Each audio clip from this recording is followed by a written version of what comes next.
Bonsoir, nous sommes ravis de vous retrouver pour un nouveau numéro de Plus belle ma Sarthe, l'émission consacrée au patrimoine sarthois, ses villages, ses communes. Et ce soir, nous mettons à l'honneur la commune de Tenny, dont nous allons parler bien évidemment dans toute la première partie de cette émission. Dans la deuxième partie, on retrouvera Pascal Mariette, notre spécialiste du patrimoine, ainsi que Fernand Lejar pour nous parler en patois sarthois. Et puis Emeline Guillet, la présidente de l'association Alliance, sera en notre compagnie pour nous parler également d'un concert qui se déroulera bientôt au Mans. Et puis dans la troisième partie, on recevra Mathieu Matisse, un musicien entrepreneur. Voilà, en attendant, on retrouve nos amis de Tenny avec à la tête de cette équipe Michel Patry, son maire. Bonsoir, bonjour, monsieur le maire. Bonjour.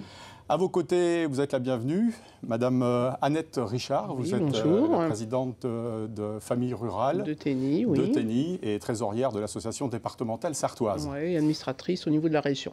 Et puis Jean-Yves Lucas, bonsoir. Tout à fait, bonsoir. Vous aussi, vous êtes de Tenny et ancien président notamment du comité des fêtes, c'est ça? Vous savez tout. Bon, eh ben on va reparler bien évidemment de toutes ces activités dans quelques instants, mais je vais demander à monsieur Patry d'abord de nous dresser un petit portrait, si on peut dire, de Tenny, nous dire où ça se trouve et combien d'habitants. Voilà.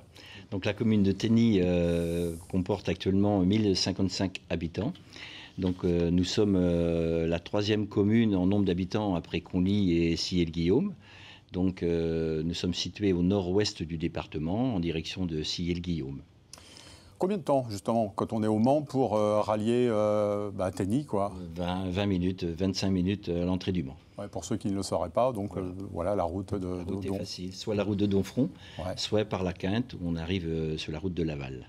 Alors, est-ce qu'il y a encore beaucoup d'agriculteurs, entrer dans le vif du sujet, justement, autour de la commune de Tenny? Alors, la commune de Tenny est très rurale et agricole, étant moi-même agriculteur dans le passé. Nous avons encore 18 sièges d'exploitation, donc une commune qui s'étend sur 3000 hectares. Où on y fait de la polyculture élevage, donc du poulet de louer évidemment, des céréales et puis un peu de porc également. Ouais. Bon, alors si vous êtes là, c'est bien évidemment pour nous parler des belles choses qui se font à Tenny, des choses positives, on va dire aussi, puisque j'imagine qu'avec votre équipe municipale, puisque vous êtes le maire, vous avez réalisé pas mal de choses ces dernières années. Est-ce qu'on peut en parler? Voilà, bien sûr. Donc on va parler des choses qui vont bien. Nous sommes une commune rurale et avec beaucoup d'équipements et qu'on tient vraiment aux municipalités précédentes qui ont vraiment bien travaillé sur le sujet par rapport aux équipements. Quand vous parlez d'équipement, vous faites allusion à quoi, par exemple? Je fais allusion au terrain de camping. On a une équipe de foot US Tennis à Saint-Forien.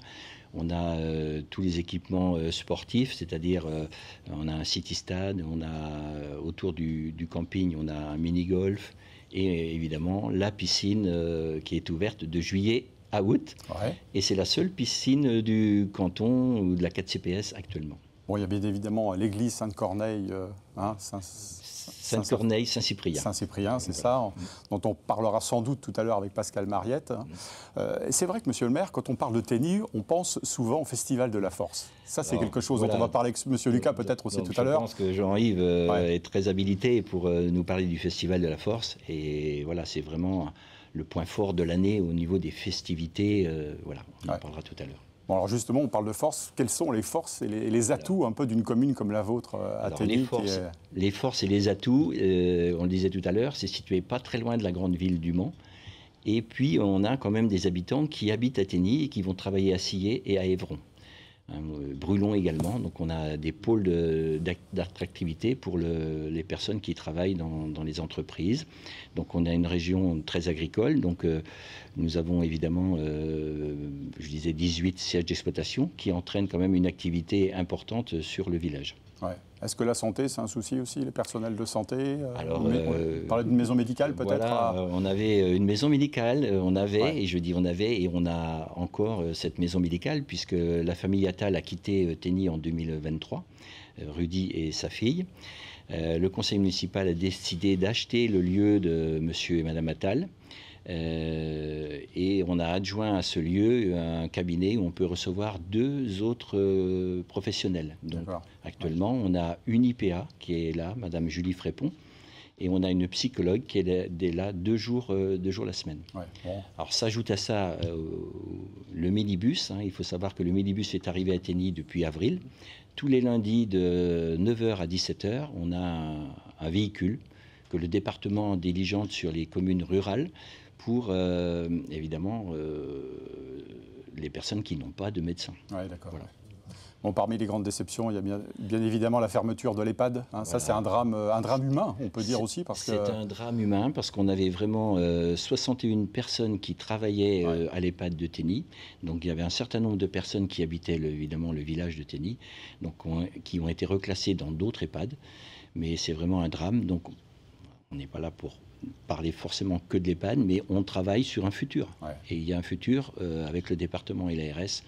On travaille dessus pour être candidat à l'appel à projet et surtout pour réhabiliter la partie la plus aux normes possible de l'EHPAD actuelle. Ouais. Pourquoi on peut aussi dire que pour vous personnellement c'est un drame aussi parce que je crois que c'est votre père qui était maire voilà. de la commune aussi, hein, mon père qui avait participé à la construction de cette... avait réalisé la construction de cet EHPAD. On est parti de l'hospice Saint-René. Mon papa avait ramené dans le village à Paradis. On avait construit cet EHPAD au fil des années, 75, 88, 98. Et l'unité Alzheimer a été le point final des constructions en 2000. Donc ce n'est pas des constructions qui sont âgées, les dernières. Donc on pense pouvoir réhabiliter une bonne partie de ces lieux. Ouais. Monsieur le maire, votre mandature n'est pas encore terminée. Est-ce qu'on peut dire néanmoins que ça a été un des dossiers les plus délicats pour vous à traiter? Oui, c'est un dossier très délicat et sensible vis-à-vis de mes élus, mais j'ai pas le sentiment d'avoir un reproche personnel par rapport à ça. Parce qu'il y avait, vous le savez, tout ce qui est arrivé est antérieur à nous et surtout par rapport aux directions qui n'ont pas assumé les choses telles qu'elles devraient être. Ouais. Voilà. Avec le recul, monsieur le maire, est-ce que tout ce qui est arrivé, tout ce qui est au-delà de l'EHPAD, bien évidemment, sur votre commune, c'est ce à quoi vous attendiez? Vous avez vécu... Non, il y a eu aussi il y a eu le Covid, bien évidemment. Oui, le Covid, on arrive en 2020. On a vraiment eu beaucoup de choses qui sont un peu difficiles en tant qu'élu.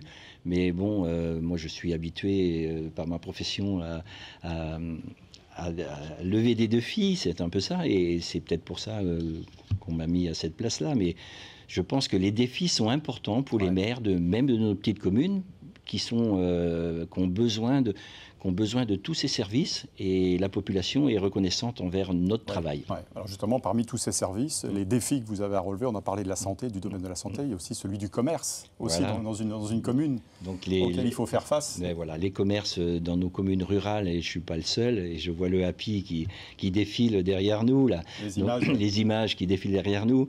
Les commerces dans notre commune, on avait un traiteur qui était important, M. Pancher. Ensuite, on a eu le bar tabac et on a réorganisé un peu l'alimentation avec un commerce autonome. Ouais. C'est-à-dire que chaque personne peut venir acheter. Il y a 700 références dans le Happy et voilà, donc il y a beaucoup de félicitations. On le voit à l'écran. Le Happy à Tenny, il y en a un à Sainte-Sabine et il y en a un à La Quinte. D'accord. Ça, c'est quelque chose de nouveau, quoi. Hein, c'est nouveau vrai, et voilà. Et auquel il faut s'habituer. Il faut s'habituer, puis voilà. Bon, j'ai beaucoup de félicitations par rapport à ce commerce. Bon, tant mieux. Madame Richard, présidente, donc j'ai dit tout à l'heure, de Famille Rurale à Tenny, est-ce qu'on peut parler justement d'une association, d'une fédération historique à Tenny? Parce que j'ai cru lire qu'elle existait depuis de nombreuses décennies. Voilà, avril 1948, 77 ans, voilà. Donc on fait partie d'un réseau, départemental, régional, national. Ouais. Voilà, c'est un des premiers mouvements en France, Famille Rurale, qui est reconnu. Pour ceux qui ne le sauraient pas, quels sont les objectifs justement de Famille Rurale? Le service à la personne et les loisirs. Donc on propose beaucoup d'activités loisirs, culturelles. Donc le cinéma itinérant. Voilà, la cuisine, tout ce qui est sport, gym, yoga. la couture, travaux manuels. À destination de la jeunesse, des seniors, enfin de toutes Oui, les voilà, de la populations commune, en demande. voilà, en demande, ouais, tout ce qui est yoga, le cinéma aussi, parce que c'est le cinéma qui vient vers les habitants, donc ça évite aussi les déplacements. J'ai vu qu'en Sarthe, il y avait 35 associations locales. Voilà, est-ce que ça veut dire qu'il y a de plus en plus de besoins? Vous répondez à des attentes qui sont de plus en plus nombreuses de la part des familles? Oui, parce qu'on fait aussi des centres de loisirs. Nous, on n'a plus sur la commune, mais des centres de loisirs, des formations BAFA. Donc voilà ce qu'on peut proposer. Donc c'est vraiment un réseau et c'est service à la personne qu'on rend quand même sur place. Voilà. Ouais. Alors à votre image, tout ça, ça repose sur un réseau aussi de bénévoles. Oui, oui. Vous arrivez chaque année à peu près à renouveler un petit peu ceux qui sont sur le départ? Notre conseil d'administration est un petit peu vieillissant. On aimerait bien retrouver plus de bénévoles. On est 10, mais plus de bénévoles plus jeunes, quoi. Donc voilà, c'est difficile de trouver des jeunes familles qui veulent s'investir. C'est quand même un problème, mais bon... On a toujours espoir de créer des nouvelles choses. Vous avez parlé tout à l'heure des activités sportives, comme le yoga notamment, mais il y a aussi l'atelier cuisine, j'ai cru voir. Voilà, c'est ça, avec un professionnel. Qui vient donc à Tény. Voilà, pour ceux déjà plus de 10 ans déjà, donc voilà, une fois par mois. Voilà, et puis sinon le cinéma, c'est vrai quelque chose qui dure quand même depuis 35 ans. Alors c'est cinéma itinérant. Voilà. Concrètement, ça veut dire que... Donc il y a 5 points de projection en Sarthe et c'est du matériel très numérique et on va chercher d'un point de projection à l'autre pour faire nos séances de cinéma tous les mois. Voilà. Monsieur le maire, c'est important, le bénévolat, l'investissement, comme Mme Richard, dans les associations à Tény. Oui, mais je félicite et je suis très heureux d'avoir invité, comme vous me l'aviez dit, 2 personnes de Tény, Annette Richard et Jean-Yves Lucas, parce que c'est des personnes investies et c'est que du bonheur, parce que les habitants sont vraiment en recherche d'activités comme Mme Richard peut proposer. Et c'est un attrait pour notre village, pour y venir y habiter. Ouais. On va profiter de votre présence. Il y a peut-être des rendez-vous à venir, non, avec Famille Rurale? On va reprendre le cinéma. Vous savez, comme notre salle avait été en travaux, on va reprendre là prochainement, depuis 7 mois. Donc, on va reprendre nos activités.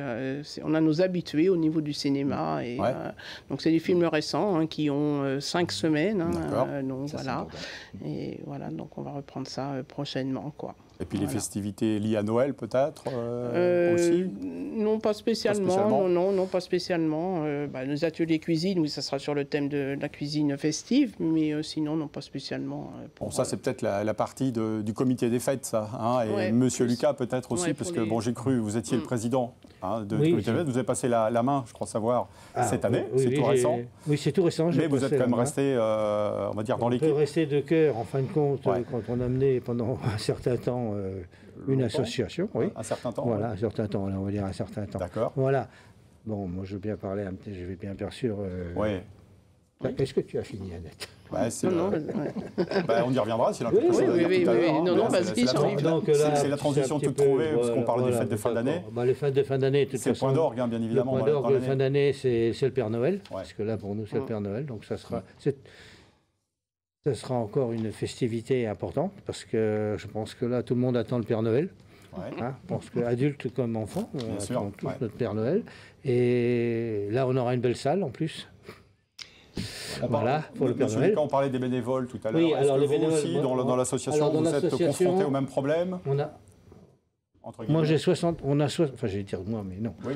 Pour le comité des fêtes a 60 personnes à peu près en bénévolat. Je dirais adultes. Et je tiens aussi à dire qu'il y a à peu près une vingtaine d'enfants, enfin d'ados, qui se sont greffés depuis 2 ou 3 ans. Ça, c'est une bonne nouvelle. C'est une très bonne nouvelle pour l'association, parce que c'est justement la pérennité de l'association et le demain. Le demain, voilà. Ça, c'est important. C'est très, très important, parce qu'on a 3 fêtes, en fin de compte, importantes. On a Tény en fête. Oui. Alors, Tény en fête, c'est un peu suite... C'est quelle période, ça, ou quel mois? Pentecôte. Toujours? D'accord. Voilà, le dimanche de Pentecôte. Et ça draine à peu près 1200 personnes. Quand même. Oui, c'est quelque chose d'important. Mais pas autant que le deuxième rendez-vous dont vous allez me parler. Alors, le deuxième rendez-vous... Mais je tiens à dire que quand même, le Tény en fête, c'est quelque chose de nouveau, puisque ça existe que depuis 2 ans. D'accord. Donc, il faut falloir que ça... Et c'est venu, Et c'est très important dans une association. C'est venu en fin de compte de l'ensemble des bénévoles, etc. D'accord. Et on est tombé juste après le Covid, en fin de compte, avec ça. Il fallait être solide. Et il fallait être solide. Mais les gens avaient besoin aussi de se retrouver. Oui. Et ça a été merveilleux. Parce que la première année, c'est plus de 1500 personnes qui sont venues. Alors, on n'en pouvait plus. C'était, voilà. Bon, donc voilà. Et la deuxième grande fête de Téni, ça sera sa 44e année. Parce qu'on enlève 2 années de Covid, bien sûr, parce qu'on n'a pas pu le faire. Voilà. Donc c'est la fête de la Force, qui a lieu toujours le premier week-end de août. Avec toujours autant de participants, toujours autant de spectateurs. Toujours autant de participants, avec des choses nouvelles aujourd'hui, puisque ayant laissé la main, comme vous avez dit tout à l'heure, je suis heureux de voir d'abord que ça continue. Ça, c'est important pour moi. J'ai vu sur les images qu'il y a la mixité maintenant en plus. Alors vous allez peut-être me dire, ça fait quelques années déjà que ça existe. Oui, non, mais un peu plus, c'est vrai. Un peu plus. Et donc cette fête-là, aujourd'hui, elle a évolué. Si vous voulez. Avant, c'était une fête qui était pour les agriculteurs, pour les gens qui travaillaient dans les fermes. Ceux qui levaient les ballots de paille. Ceux qui levaient les ballots de paille, ceux qui poussaient les roues de balleur, ceux qui tiraient les charrettes, etc. Et aujourd'hui, il y a une évolution. Il y a une évolution qui doucement arrive vers des choses un peu plus nouvelles. Donc là, il y a par exemple des choses qui... On fait rentrer des gens dans une voiture, voilà, et on les fait tirer. Il y a des joutes aujourd'hui sur une piscine. Il y a un côté ludique aussi maintenant qui est venu se greffer. Tout à fait, oui, mais c'est tout à fait ludique. Mais ça a toujours été ludique, parce que c'est gratuit pour tout le monde. Même l'entrée est gratuite, tout ça c'est gratuit. C'est gratuit. Donc, vous allez me dire comment on fait des bénéfices, c'est facile, il faut boire un coup quand même de temps en temps. Oui, bien sûr, manger un petit casse-croûte. Petit casse-croûte. Et ça, c'est important pour nous. C'est la vie de l'association. Voilà. Alors, l'association, aujourd'hui, je vous dis 60 bénévoles, on tourne comme ça. Je pense que ça va durer. J'espère que ça va perdurer aussi. Il faut compter qu'à Téni, il y a d'autres associations. Il y a 16 associations à Téni. C'est quand même important. Alors, il y a les pompiers, je ne vais pas tous les citer, mais c'est important. Ces associations, c'est important. Oui, donc, tout ça, ça draine forcément des gens qui vont venir au niveau du comité des fêtes. Voilà. Et nous, de notre côté aussi, on rend aux associations. D'accord. Voilà. Ça, c'est le but. Non, mais... bravo en tout cas pour tout ce que vous faites, tout ce que vous avez fait, tout ce que vous ferez encore à l'avenir. Je dis bravo, moi, toujours à tous les bénévoles. Sans les bénévoles, on n'est rien. Le président, il... C'est ça. Voilà, c'est ce que va nous confirmer Monsieur le maire. Parce que là, on a parlé de quelques associations, mais il y en a 16 sur votre... Il y a vraiment beaucoup de vivacité. Il y a beaucoup de vivacité. Et comme disait Jean-Yves, c'est vraiment intéressant de venir vivre dans notre village, dans nos communes, sachant qu'il y a ça. Et les gens viennent habiter facilement dans nos villages. Bon, super. Monsieur le maire, merci. On se retrouve, vous restez avec nous tout à l'heure, Madame Lucas et Madame Richard. Merci en tout cas d'avoir participé à cette émission. Restez avec nous, on se retrouve tout de suite pour la deuxième partie avec nos chroniqueurs habituels. À tout de suite.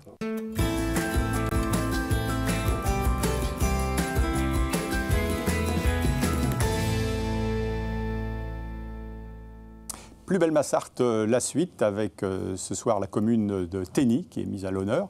Et nous allons reparler tout de suite de Téni avec notre spécialiste du patrimoine, Pascal Mariette. Bonsoir.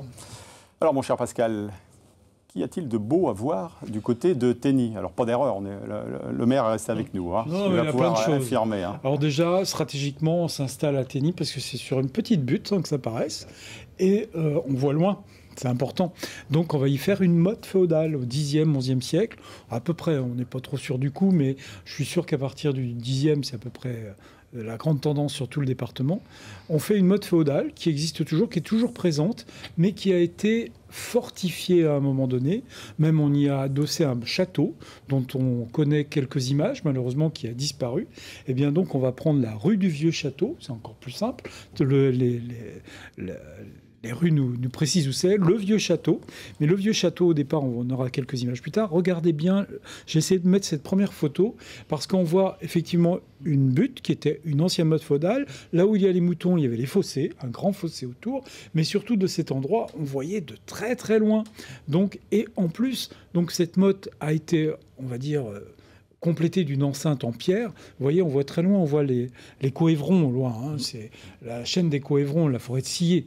Et on voit aussi toute la plaine quasiment de Conly. Donc stratégiquement impeccable. Et puis voilà une photo du vieux château. Alors une des parties du bâtiment qui a disparu aujourd'hui, disparu après la guerre 40, hein, qui est, je ne sais plus exactement quelle année. Mais derrière ce vieux château, il reste encore cette enceinte, on la voit ici, qui entoure l'ancienne motte féodale. Donc je vous conseille de commencer la visite de Tény en montant donc la rue du vieux château. À côté, il y a la rue d'ailleurs des Deux Juliens, le boulevard des Deux Juliens. C'est étonnant d'ailleurs comme nom. Et on aperçoit l'église là un petit peu sur le côté.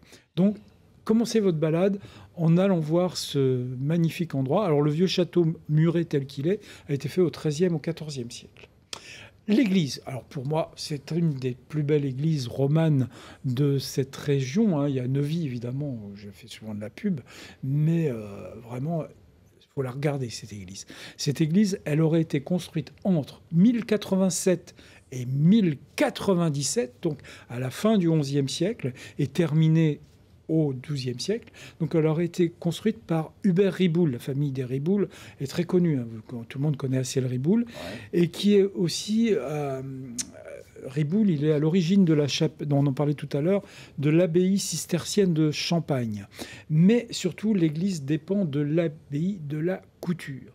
Alors regardez bien, oui, ce que je voulais vous montrer, il reste les baies romanes. Et puis surtout, vous voyez, au-dessus des baies, on voit sous le... Comment on va dire ? La corniche qui est sous la toiture, c'est ces fameux modillons. Les modillons, généralement, il n'y en a pas de semblables. On en trouve sur la cathédrale du Mans, d'ailleurs. C'est ces petites sculptures, on va dire individuelles. Et souvent, il faut les regarder une par une parce qu'il y a des choses, des fois, un peu grivoises, mais il y a des choses assez surprenantes. Hein. C'est vraiment les petits diables, il y a des choses intéressantes. Ouverture romane, comme on trouve sur la cathédrale du Mans, d'ailleurs. Et puis, on a surtout à l'entrée ce magnifique portail, qui est un portail roman, donc une baie romane au-dessus du portail, classique. Hein, c'est vraiment en miniature, on va dire, la façade aussi de la cathédrale, partie nef. Et on va s'approcher du portail, où là, on a... Je vais vous parler sur toute cette église avec ses chapiteaux. Regardez les petits chapiteaux qu'il y a en dessous de l'entrée, et qui représentent des diables, des choses assez malfaisantes, parce qu'on pensait qu'à l'intérieur, c'est là où on était protégé de toutes ces choses pas très catholiques, on va dire. Donc, mais en rentrant, on va rentrer dans une église toujours romane, avec sa voûte en lambrissée, mais surtout, ce qui est intéressant, c'est toutes ces colonnes. Et si on se rapproche des colonnes, vous allez voir, on a de magnifiques chapiteaux qui sont de cette époque. Mais vraiment, vous avez une très belle collection, monsieur le maire, de chapiteaux romans avec des personnages. Alors prenez le temps de regarder surtout. D'habitude, je vous montre autre chose, mais là, c'est vraiment, pour moi, dans cette église, c'est l'intérêt, c'est ce chapiteau. Voilà. Ah, c'est magnifique, ça. Et puis, on a au fond de l'église, quelque chose au fond de l'église, non, à l'entrée de l'église, hein, plutôt. De l'autre côté, on a ce qu'il y a là, ici, qui est inscrit au monument historique, qui est même classé au titre du mobilier des monuments historiques depuis 1908. L'église, elle a été classée que quelques années plus tard, en 1912. Elle est classée au monument historique. Par contre, tout à l'heure, je ne l'ai pas dit, la motte féodale est aussi inscrite au monument historique depuis 1984. Mais donc là, vous avez les fonds baptismaux avec 2 cuves. Donc les fonds baptismaux sont octogonaux, hein, et accolés. C'est assez surprenant. On les date de la fin du XIIIe siècle, début XIVe siècle. Donc c'est vraiment, j'en parle peu, on en a parlé avec certains faux baptismaux, avec des lions il n'y a pas longtemps, sur l'est de la Sarthe. Mais là, vraiment, regardez-les en rentrant. Ce sont vraiment des objets de musée, quoi. Vraiment très très bien. C'est noté. C'est noté. Et puis, juste à côté de l'église, j'aime bien parler, donc c'est l'église Saint-Corneille. Donc, vous avez écrit Sainte-Corneille, mais c'est Saint-Corneille et Saint-Cyprien. Et donc, c'était des martyrs. Hein. Saint-Corneille, on en a parlé il n'y a pas longtemps avec la Commune. C'était un pape, hein, qui est mort martyr en 253. Et donc, il a été vraiment embêté par l'empereur de l'époque. Il était soutenu donc par Saint Cyprien à l'époque, évêque de Carthage. Et donc c'est pour ça que l'église porte les 2 noms. Et puis là, à l'extérieur, Il y a toujours les marches où le garde champêtre donnait les nouvelles, les dernières nouvelles, hein, puisqu'il n'y avait pas la télévision et Internet pour savoir ce qui se passait dans le monde. Et souvent, voilà, c'est là qu'on disait à toute la population, venez là, on a des choses à vous dire. À côté de l'église, il y a juste, voilà, l'église, et là, juste au fond, il y a l'ancien prieuré. L'ancien prieuré qui dépendait certainement de l'abbaye de la Couture, puisque on sait que l'abbaye de la Couture, si on s'intéressait à une église, c'est parce qu'il y avait des revenus à avoir. Et un prieuré, c'est généralement moins de 11 prêtres ou moines. Donc c'était une petite exploitation agricole, en fin de compte, où ça permettait aussi à l'église de vivre et de survivre. Et puis pour terminer, il y a quand même un site, c'est le four à chaud, parce que ce four à chaud, j'en ai parlé déjà, on en a parlé pour Roissy-Vassé, Assez-le-Boine dans différentes émissions, mais celui-là il est intéressant parce qu'il est communal, il n'est pas privé, d'habitude c'est privé, et en plus il a été aménagé de façon à pouvoir aller au-dessus.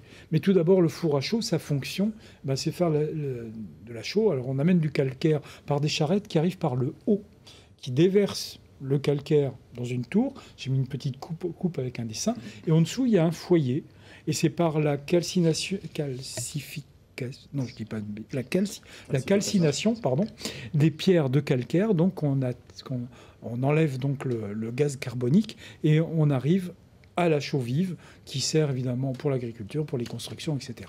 Et donc voilà un petit peu le schéma. Vous voyez, au-dessus, on amène par le haut le calcaire et en bas, il y a le foyer. Et donc, quelques images aussi pour vous dire que le jour où vous visitez Tény, il faut absolument, vous voyez, vous prenez le chemin là que je prends et vous allez faire le tour et vous allez arriver sur le dessus. Alors, le foyer, il y avait le feu en bas, voilà, le foyer, il reste 2 foyers d'ailleurs de chaque côté. Et puis, vous faites le tour, voilà. On monte par le petit chemin et vous allez arriver au-dessus de la tour, en fin de compte. Voilà, on monte ce chemin, vous arrivez au-dessus, et là, vous avez un magnifique panorama sur la commune, où vous allez pouvoir voir où est la motte féodale et l'église Saint-Corneille et Saint-Cyprien. Donc, belle visite à Tény. Vous finissez là, c'est bien. Pour le coucher de soleil, c'est impeccable. Je pensais qu'on pouvait boire un coup là-haut. On pourrait boire un coup, je pense que c'est sans problème. Bon, monsieur le maire, vous aviez caché tout ça, il y a pas mal de choses. Patrimoine de Tény, alors. Nous, on savait, mais c'est bien des émissions comme les vôtres pour divulguer ou vulgariser ce patrimoine sartois. Et on n'est pas les seules communes, mais c'est très bien qu'on le fasse voir aujourd'hui. Alors moi, toujours pour l'église, il y a une série, surtout sur le pays condinois, entre Vergnette, entre l'église de Neuville, la vôtre, etc. Vous avez un très beau parcours des églises romanes de la Champagne sartoise. C'est vraiment, là, il y a vraiment des belles choses à voir. Bon, Pascal, comme vous avez repris la parole, on va tout de suite passer à l'énigme de Pascal.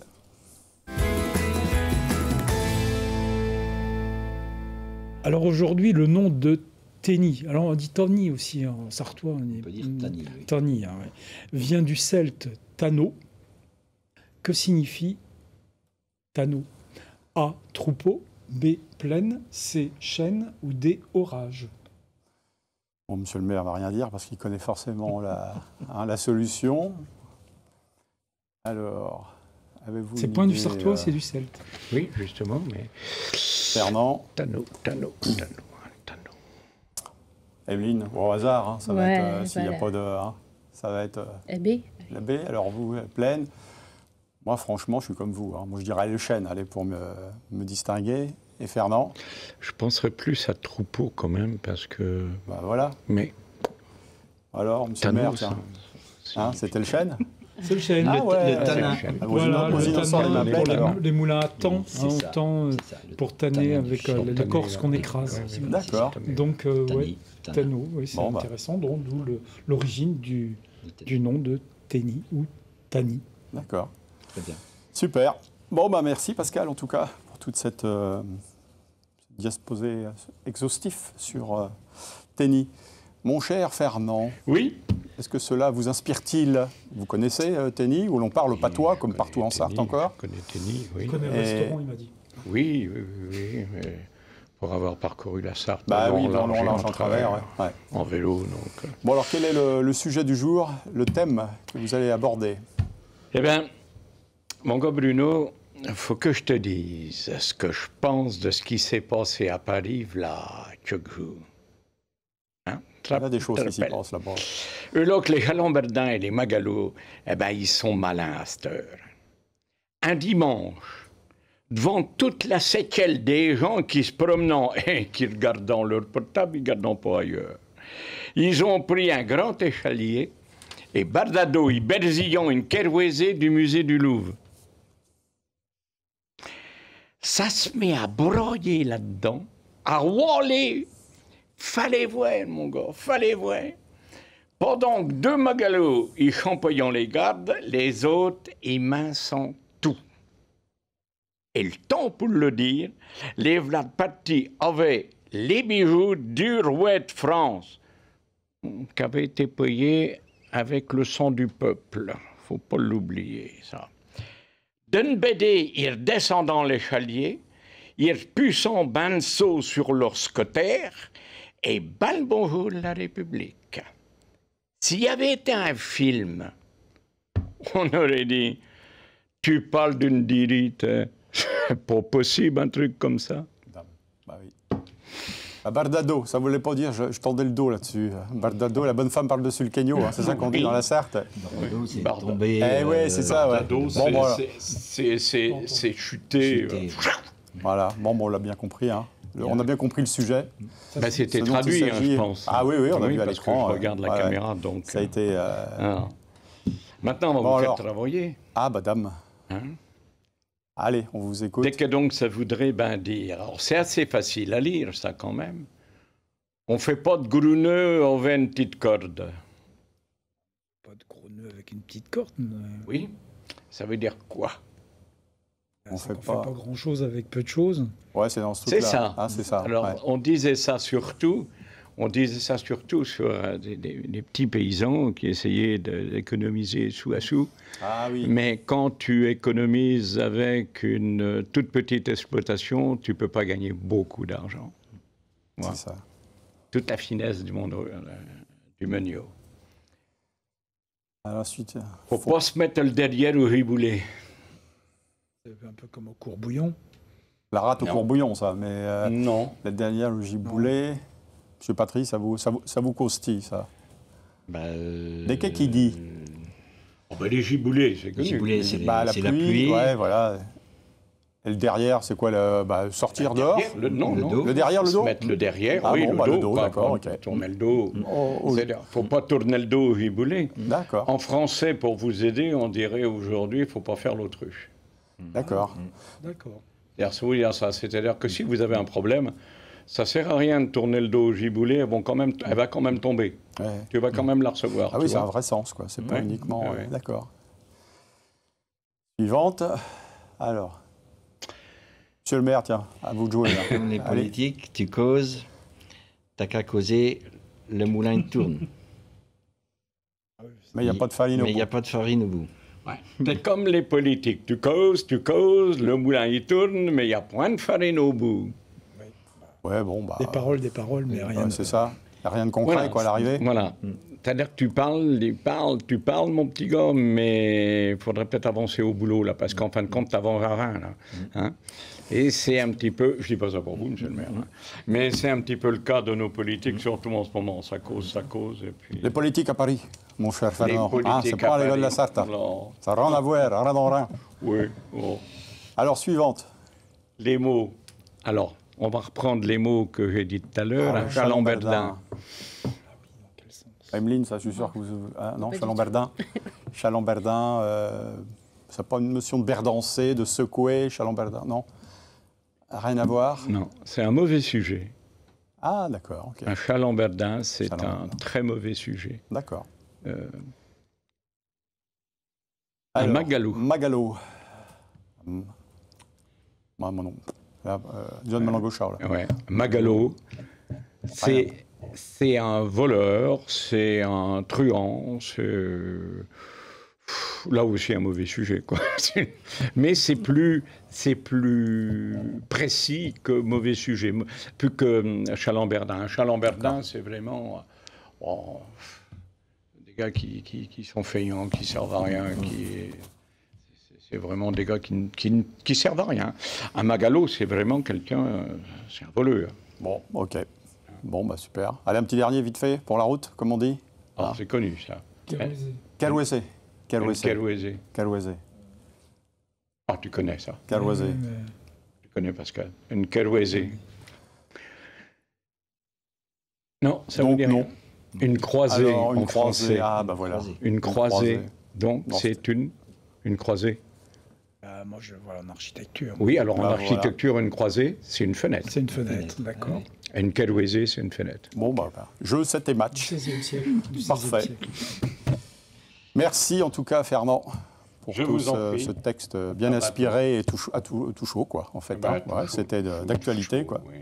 Parce que ça m'a paru vraiment complètement fou, ouais. ça. Emeline on se demande si on doit les admirer ou les... oui, mais ça fera l'objet d'un film, j'en suis sûr, quoi. Bon, là, c'est pas du cinéma, ce sera de la musique. Le 23 novembre, non pas au Mans, mais à Lonne, je crois. À la Saint-Jean-Carmet. Emeline Guillet, vous êtes la présidente donc, de l'association Alliance. On parle d'une fondation aussi, puisque là, les bénéfices seront reversés à la Ligue contre le cancer, c'est bien ça? Voilà, tous les bénéfices seront reversés. Et c'est un concert qu'on a déjà joué en début d'année, pour nos 20 ans. 20 ans de l'association. 20 ans d'association, oui. D'accord. Et étant donné le succès justement du mois de janvier, oui. vous vous êtes dit, tiens, pourquoi ne pas C'est ça. D'accord. Voilà. Avec des musiciens différents ou Non, c'est... Alors, pour les 20 ans, on avait invité tous les anciens chanteurs. Donc, on était 17 chanteurs, 7 musiciens sur scène. Donc, ça faisait beaucoup. Et là, on continue notre petit chemin. Donc, on est 10 chanteurs. Et puis, on a toujours nos 7 musiciens. Toujours les mêmes. Ouais. Je ne l'ai pas dit en préambule, ça se déroule à Lonne, c'est ça? À laquelle salle? Salle Jean-Carmet. Salle Jean-Carmet, et c'est le 23 novembre, à quelle heure? À 15h. D'accord. Voilà. Donc parmi les membres, les 7 musiciens, vous dites-nous, vous en faites partie peut-être? Non, moi je chante. Vous chantez? C'est déjà bien. Oui. Bravo. Merci. Et les musiciens viennent de la Sarthe principalement, ou de la région? Alors oui, de la Sarthe. On a 3 musiciens professionnels et puis on a 3 musiciens retraités. D'accord. Et on a 2 musiciens passionnés. Et quel style de musique vont-ils interpréter? Alors, ça va être, il y a vraiment de tout. On fait de l'Aigle Noir de Barbara à Queen, Elton John. 1h30 de spectacle, non, peut-être? 2 heures, avec un entracte de 20 minutes. D'accord. Donc, c'est un spectacle complet. Il y a des costumes, il y a des chorégraphies, il y a des intermèdes. Voilà. Un mot, parce que ça le vaut aussi sur l'association, sur la Ligue contre le cancer, peut-être aussi, si vous voulez nous parler un petit peu de cette... Oui, c'est pour une cause qui nous tient à cœur. Déjà, ça touche beaucoup de personnes autour de nous. Bien sûr. Et ça a touché un de nos chanteurs l'année dernière. Donc, du coup, il aurait dû faire les 20 ans avec nous. Il n'était pas là. Donc, voilà, on refait ce concert pour... D'accord, pour lui, puis pour lui tous les et autres. pour... Voilà, c'est ça. Ouais. Il y a un tarif d'entrée? Oui, c'est 14 € pour les adultes et c'est 7 € pour les moins de 12 ans. Et gratuit pour les moins de 4 ans. C'est le dernier de l'année, je suppose. Là, vous réfléchissez sûrement à 2026, Ouais, 2026, 2027. Parce que ça met du temps à monter un spectacle. Et dans cette salle, vous pourrez accueillir combien de personnes? Alors, je peux demander. On est à 300 personnes. Donc, voilà. Bon, ceux qui ont aimé peuvent revenir et ceux qui ne connaissent pas peuvent venir découvrir. En tout cas, merci à vous d'être venu pour nous parler de ce concert, donc le 23 novembre à Allonne. Monsieur le maire, merci d'être venu.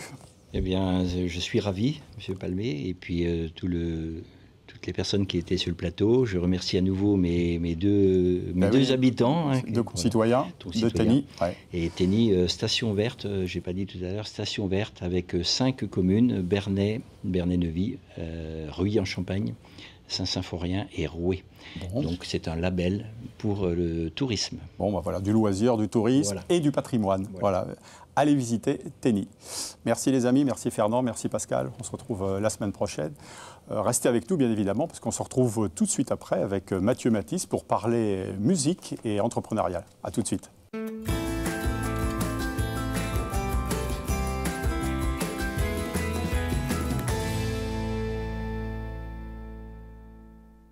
Voilà, on se retrouve avec Mathieu Matisse, qui est le fondateur de Matisse Audiothèque, basé ici en Sarthe, et plus exactement à la Bazoge. C'est bien ça, Mathieu? C'est bien ça, oui.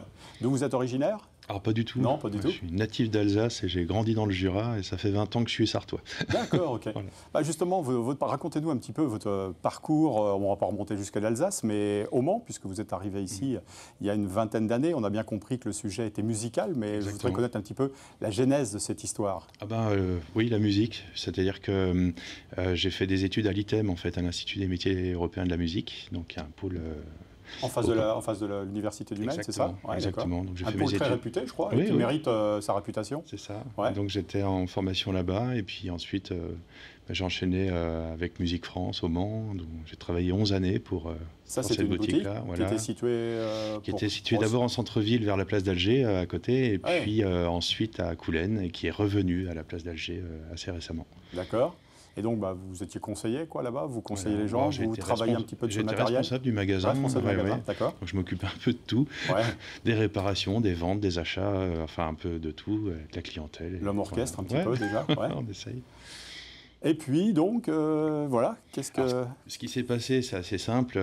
En 2019, j'ai voulu tout plaquer pour prendre l'intermittence du spectacle, parce que je fais beaucoup de concerts avec mes groupes. Oui, parce que vous-même, vous jouez de la guitare électrique, oui. C'est ça? Électrique et acoustique aussi. Et donc, avec mes groupes, j'avais tellement de concerts chaque année que je voulais prendre ce statut-là. Et en 2019, je plaque tout. Et 2020, le Covid avec est arrivé. La crise sanitaire, voilà, il y a eu 25 concerts d'annulés directement. Voilà, un peu refroidi. Et donc j'ai profité de cette période-là qui était un peu difficile professionnellement, mais pour aller au bout d'un projet, c'était le développement des produits que je vends aujourd'hui. Voilà. D'accord. Ça veut dire que déjà, avant de vous mettre entre guillemets à votre compte, vous aviez songé, vous vous êtes dit, là il y a une carence, il y a sans doute des choses à faire, à améliorer peut-être dans certains... C'était plutôt à titre personnel au départ, c'est-à-dire que je suis un grand passionné du blues, du rock, du blues texan notamment aussi, et donc il y a des sonorités très spécifiques dans ce style-là, et par le biais du magasin, j'ai eu l'occasion d'essayer donc tout un tas de guitares, d'amplificateurs et de pédales d'effet, donc ces fameux produits qu'on met entre la guitare et l'ampli qui transforment le son de la guitare, et j'en ai eu vraiment beaucoup sous le pied par le biais du magasin, mais j'ai jamais trouvé la satisfaction. En tout cas, c'était toujours la quête du Graal, et donc j'ai profité de cette période-là pour le fabriquer, ce Graal. C'est quoi les sonorités qui vous ont fait vibrer, qui vous font vibrer les artistes, quoi? C'est Clapton, Eric Clapton, On pourrait dire il y a Clapton. En fait, ça a été en plus les déclics à l'origine, je suis saxophoniste et je me suis mis à la guitare en adolescent, et j'ai eu un énorme coup de cœur pour Stevie Ray Vaughan, pour donc bluesman texan, Eric Clapton, Jimi Hendrix, Mark Knopfler de Dire Straits, voilà un peu toutes ces sonorités, et particulièrement donc le son de Stevie Ray Vaughan qui était c'est un son qui m'a fasciné et qui me fascine toujours aujourd'hui. Pour la petite histoire, Mark Knopfler, qui est un passionné de sport automobile, mais comme vous, je crois. Je vous ai vu au volant de voiture, mais ça, c'est pour le fun, quoi. C'est le grand plaisir. Ça, c'est l'héritage paternel. J'ai un père qui était dans la compétition automobile, et puis on est dans une famille de scientifiques, et donc en fait, la mécanique rejoint aussi un peu ce que je fais aujourd'hui avec l'électronique. On aime bien fabriquer, développer, et puis voilà, mon père, c'était dans les voitures, c'était sa grande passion, qui est devenue aussi une de mes passions. Et j'ai réussi à trouver ce même rapport de développer, construire et ensuite pratiquer l'objet qu'on a développé. Alors justement, cet objet, on voit des images à l'écran, vous allez nous en parler. De quoi s'agit-il ? Alors là, on voit donc ça, c'est un amplificateur que j'ai construit, mais en fait, ce que je fabrique vraiment au quotidien, c'est ce qu'on voit là maintenant, ce sont des pédales d'effet. C'est-à-dire, on a la guitare électrique, on a le câble qui sort de la pédale, on rentre dans la pédale qui est au pied, on peut en avoir tout un tas de pédales. Quand on l'active, qu'on règle, on obtient un changement du son en fait, de la guitare, qui ensuite arrive à l'amplificateur, et l'amplificateur nous permet de l'écouter. Et donc après, on peut plus ou moins saturer le son, changer un peu les réponses en fréquence, comme on a sur une chaîne hi-fi, les basses, les médiums, les aigus, donc ça, il y a des choses comme ça. Et puis la célèbre pédale wah-wah, par exemple, voilà, alors ça, je l'ai pas au catalogue, parce qu'il y en a déjà des très bonnes sur le marché, mais voilà, c'est plutôt sur les saturations et les textures que je travaille. D'accord. Parce que là, vous aviez noté qu'il y avait sûrement des choses à améliorer, quoi, vous-même par expérience. Je voulais peut-être... En fait, c'est parti le son Stevie Ray Vaughan, pour l'avoir, il faut un amplificateur très puissant qu'il faut mettre à fond et un amplificateur très rare et assez compliqué à trouver. Et donc, pour l'obtenir, ce son-là, c'est à des volumes pas très prudents, on va dire. Ouais. Et en fait, j'ai pris cet ampli-là, je l'ai analysé sous toutes ses coutures en service, on va dire, à la fois en termes de son, avec des microphones, etc., de réponse en fréquence, on appelle ça, et aussi électriquement. Et ensuite, j'ai voulu reproduire ce son-là dans une pédale d'effet, et pour avoir cette même sonorité-là, à bas volume, sur un ampli plus standard. Okay, c'était ça un peu mon gros défi personnel. Ouais. Super, ouais. C'était pour moi, en fait, au départ. Et donc, vu que j'avais pas de travail, donc je suis allé, sur cette période-là, je suis allé au bout de ce projet-là. Ça m'en a fait... c'était un vrai bonheur d'avoir abouti ce truc-là, même euphorique. Et je l'ai partagé à plein d'amis. Et j'en ai fait quelques-unes pour des amis qui m'ont dit « mais il faut que tu fasses connaître ça ». C'était vos meilleurs ambassadeurs? Ouais. Et donc, en fait, j'en ai fait quelques-unes. Alors, effectivement, ça a commencé à faire du bouche à oreille. Et là, je me suis décidé de tenter l'expérience, de les commercialiser. Donc 1 an et demi plus tard, le site était fait, l'industrialisation des pédales, c'est-à-dire que je les fabrique, mais il fallait aussi les fabriquer pas juste une par une. Il fallait un peu les faire à la chaîne. Et puis c'est ce qu'on voit là, on voit sur l'écran. Sans rentrer dans tous les détails, il y a combien de pièces qui composent justement une pédale comme ça? Est-ce que vous faites, il y a 200 composants. Ouais. Et il y a des pièces qui vous ont... Des circuits imprimés, des boîtiers qu'il faut peindre, percer, assembler le circuit, voilà. Et avant ça, il y a bien sûr tout le développement. Voilà. Bien sûr. Et donc voilà, j'ai proposé ma gamme et puis en fait ça a décollé suite à un musicien qui a entendu parler de moi, qui m'a dit « je veux essayer ta pédale ». Je lui ai envoyé. Alors, il est assez connu sur les réseaux sociaux. J'allais dire, il y a des musiciens connus qui ont fait appel à vous, qui ont testé votre matériel et qui ont donné le plus grand bien, quoi. Lui, en fait, il est connu sur le web surtout. Et donc, je lui ai envoyé, il est tombé sous le charme. Il a fait une vidéo que je ne lui ai même pas demandé de 40 secondes en disant c'est la meilleure overdrive qu'il avait pu essayer. Et une fois qu'il a mis la vidéo en ligne, 15 jours après, j'avais fait 16 pays. Ah oui. Et là, j'en suis à 34 pays aujourd'hui. Ouais. D'accord. Ouais. Donc, principalement en Europe? Alors, il y a un tiers en France, un tiers aux USA et le reste, le 3e tiers, c'est le reste du monde. Voilà, un peu partout. Ouais. Ah ouais. Et vous êtes tout seul à travailler? Tout seul, ouais. Vous avez conçu le produit de A à Z et aujourd'hui encore, vous passez plus de temps, j'imagine, à fabriquer, à concevoir qu'à jouer de la musique, qu'à vous produire sur scène? Je fais des pauses. J'arrête un peu l'atelier pour prendre aussi un peu la guitare le week-end, le soir. Là, j'ai une répétition, par exemple, dans 1 heure avec un groupe. Et puis, donc non, je joue toujours, mais effectivement, là, je fabrique beaucoup. Je répare aussi de temps en temps des choses pour des amplis ou des pédales pour des gens. Et puis, je manque de temps pour faire de nouveaux développements. Ouais. Voilà, mais ça viendra. OD Texas Stone, c'est ça? OD Texas Tone. C'est-à-dire, OD, c'est l'overdrive. Texas, le ton texan, la tonalité texane en overdrive. Quoi. En gros, c'est ça. Puisque vous parlez le côté Texas-Texan, est-ce que les Américains, vous l'avez dit, font partie de vos clients? Et alors, l'appétence va aller jusqu'où? Parce que si demain, il y a un vrai déclic là-bas, vous allez vous retrouver demain de la Bazoge à Hollywood, quoi. Alors après, c'est une niche, c'est-à-dire que il y a Matt Scofield, par exemple, qui est un Américain, ou Mike Zito, eux ont déjà entendu par le bouche à oreille parler de ça. Ils m'ont commandé mes pédales, c'était un vrai bonheur. Il y a Dan Patlansky aussi, qui lui tourne beaucoup sur toute l'Europe, qui ont déjà découvert ça. Et donc, vraiment dans le milieu des passionnés des blues texans, je crois que je suis déjà connu là-dessus. Ouais, d'accord. C'est quoi les prochains objectifs? Bon, c'est déjà de répondre aux commandes qui sont en cours actuellement. Là, je pense qu'après l'émission, vous allez retourner bosser ou... Demain, parce que comme je disais, il y a une répétition ce soir, donc là ce soir c'est de la musique. Et demain, je reprends l'atelier. Les objectifs, en fait, c'est déjà d'arriver aussi au bout du développement de certaines nouvelles pédales que j'ai il y a presque tout qui est pensé, mais qui n'est pas encore appliqué. Et puis en fait, l'objectif, c'est de durer le plus longtemps possible comme ça, parce que j'aime mon métier tel qu'il se passe aujourd'hui. Bravo, en tout cas. Merci. Merci, Mathis Mathieu.